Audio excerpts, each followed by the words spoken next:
Hi friends, welcome back to అని వంటిల్లు. ఈరోజు మనం టమాటో పుదీనా చట్నీ మనం తయారు చేసుకుంటూ ఉంటాం కదా. ఈరోజు కొంచెం కొత్త రకంగా ఇలా ట్రై చేసి చూడండి. ఇది దోశ, ఇడ్లీ, వేడివేడి అన్నంలో తినడానికి చాలా రుచిగా అనిపిస్తుంది. దీని రుచి చూస్తే మీకు మళ్ళీ మళ్ళీ కూడా చేయాలనిపిస్తుంది. అంత టేస్టీగా మనం దీన్ని తయారు చేసుకోవచ్చు.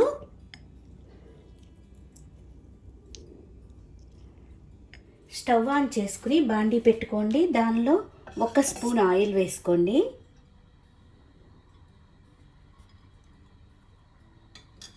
ఆయిల్ వేడయ్యాక 1 స్పూను పచ్చిశనగపప్పు, 1 స్పూను మినపప్పు, 1 స్పూన్ ధనియాలు,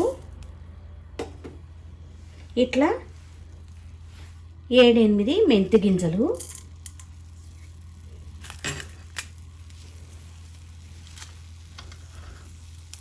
1 టీ స్పూన్ జీలకర్ర,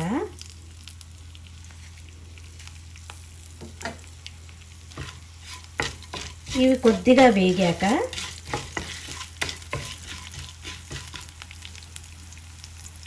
ఇలా వేగుతున్నప్పుడు మీ స్పైస్ని బట్టి ఎండుమిరపకాయలు వేసుకోండి. నేను ఇట్లా 4-5 ఎండుమిరపకాయలు వేస్తున్నాను.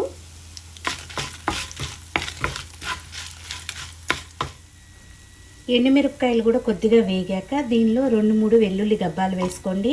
అట్లాగే 1 ఇంచ్ అల్లాన్ని ఇలా ముక్కలు కోసి వేసుకోవాలి.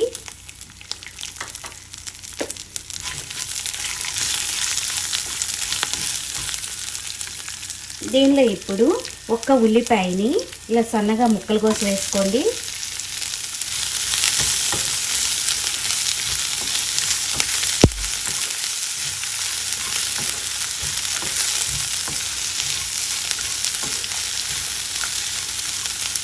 ఉల్లిపాయలు కొద్దిగా వేగాక 2 టమాటాలని ఇలా ముక్కలు కోసి వేసుకోవాలి.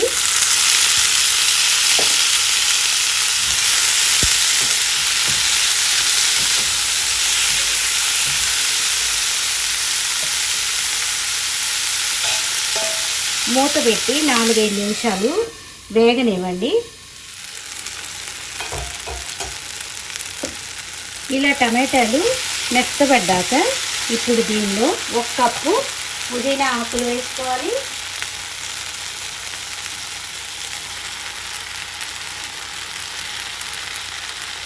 ఒక పావు కప్పుకి కొత్తిమీర వేసుకోండి. దీనిలో ఇప్పుడు చిన్న నిమ్మకాయ సైజ్ అంతా చింతపండు వేసుకుందాం.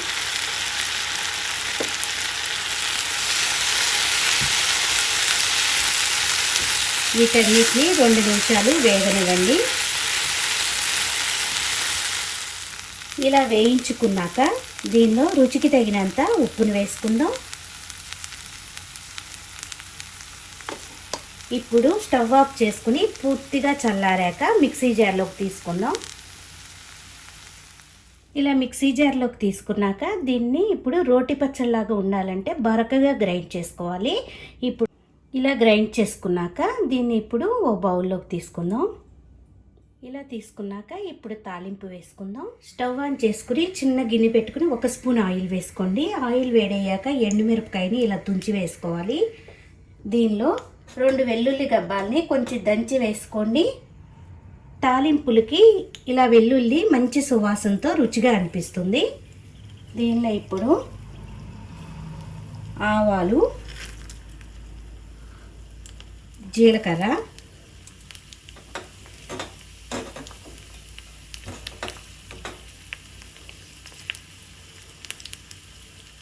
కరివేపాకు వేసుకుందాం. తాలింపు వేగిపోయింది. ఇప్పుడు స్టవ్ ఆఫ్ చేసుకుని దీనిలో పావు టీ స్పూన్ పసుపు వేసుకోండి. తాలింపుని ఇప్పుడు పచ్చళ్ళలో వేసి కలుపుకోవాలి. ఎంతో రుచికరమైన టమాటో పుదీనా చట్నీ రెడీ అయిపోయింది. మీరు కూడా ఇలా ఒకసారి ట్రై చేసి చూడండి. ఈ చట్నీ దోశ, ఇడ్లీ, వేడివేడి అన్నంలో కొంచెం నెయ్యి వేసి తిన్నా కూడా చాలా రుచిగా అనిపిస్తుంది. ఈ వీడియో నచ్చితే లైక్ చేయండి, షేర్ చేయండి, కామెంట్ చేయండి. మరిన్ని వీడియోల కోసం వని వంటిల్ని సబ్స్క్రైబ్ చేసుకోండి. Thank you for watching.